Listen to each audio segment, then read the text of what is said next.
Sanibonani, ngiye ngizwe kuthiwa the truth shall set you free. So lalela mntomnyama.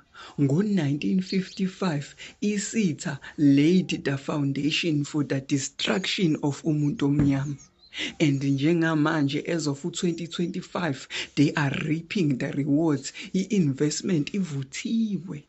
IBantu Education made sure ukuthi umuntu omnyama aka-achieve lutho empilweni. And njengamanje as of 2025 sine high unemployment.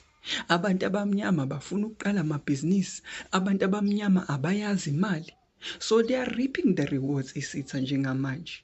I-education system le esitha le esisebenzisayo was designed to make umuntu omnyama obey authority, follow schedules, work in factories and serve the state. They weren't built to encourage critical thinking but to produce obedient workers in the industrial age. And then Britain yathi izocolonize South Africa introduce nathi to the same system. Umuntu omnyama was forced into a world understand, made to obey ama rules angawazi, made to speak ama languages angawa understand. And whenever ezama to fight back, babemenza sure ukuthi bayamtreata ngalendlela ezokwenza ukuthi angaphindi misbehave, azoba obedient to imithetho yesitha. Missionaries introduced education to South Africans in the 1600s and 1800s, but it was deeply religious and Eurocentric. Schools taught abantu abamnyama how to read Bibles, not mathematics, not science, not business. Their aim was to civilize the African mind, not to empower them.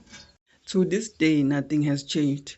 Although we have dressed it up yaba yinhle sayibiza ngegama elifancy sathi the Department of Basic Education, kodwa still namanje umuntu omnyama is suffering.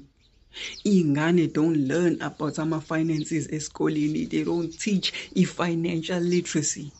Iy'ngane iphuma esikoleni zingayazi ama-bonds, ama-stocks, i-binary, i-coding. They don't know nothing about that. IBantu Education was a system designed to train umuntu omnyama for labor, not leadership.